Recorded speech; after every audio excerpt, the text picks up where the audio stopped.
No, just passing over to Sam, who is an incredible woman who has been setting up and helping to organise nearly everything that we've done for Palestine in Dorset. So, almost. Not quite. Oh, thank you very much, dear. Okay, I just want to say there was over 450,000 people marching in London yesterday.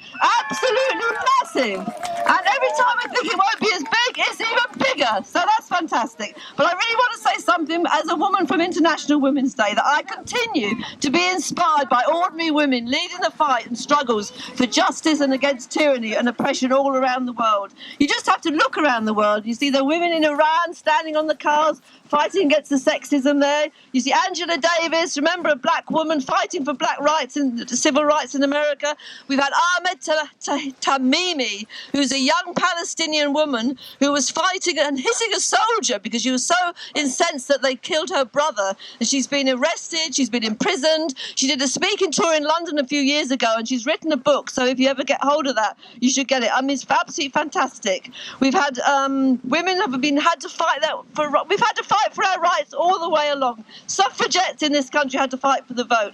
In the 70s, I was marching on a free abortion on demand.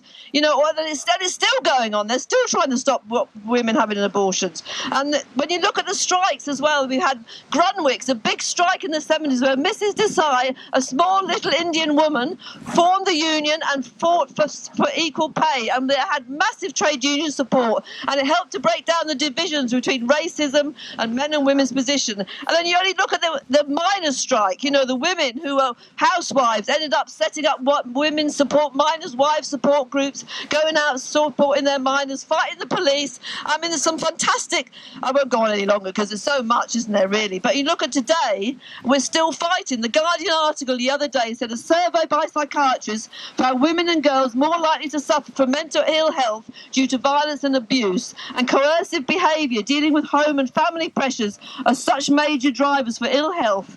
And so women, and particularly working class women, are really suffering. And the hypocrisy of this system, you know, the police are there to protect us, and then we had Sarah Everard killed, raped by police. You know, we say not in our name. And then we had in the NHS, when I used to work at Barts in the London Hospital in London when I lived there, they tried to stop women coming for having appointments for their pregnancy. They made out that they were from Kenya and Africa. They're all coming over as health tourists. Obviously, women are the wrong colour. You know, so disgusting. And I think we have to continue that fight here, really, for women's rights. And the Tory party really made me sick when they said they're going to give a wish to Happy International Women's Day. What hypocrites! How dare they? They're sending refugees to Rwanda, men and women. Obviously, women of the wrong colour that they don't like. You know, really. And then more attacks on Muslim women because of the Islamophobia and the fucking... Sorry, I shouldn't swear. There's children here. And, you know...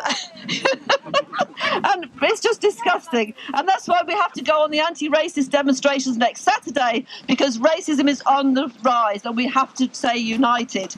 And it's just, and Palestine has given us the inspiration actually to fight back. Politicians here are complicit in the genocide, and we have to say not in our name, and we're not going to stop. We're going to keep marching, we're going to keep organising all around the country. And we know from Tia who's saying that people that she knows in Palestine see our protest, and they're glad that we're here. And we have to remember, we want to build a society where we don't have racism or sexism or homophobia, and really women's liberation will only come when we all fight together. And we can't have a better society unless women are liberated. And Palestine teaches us such a lot about solidarity and fighting back. And long live the women of Palestine and everywhere around the world.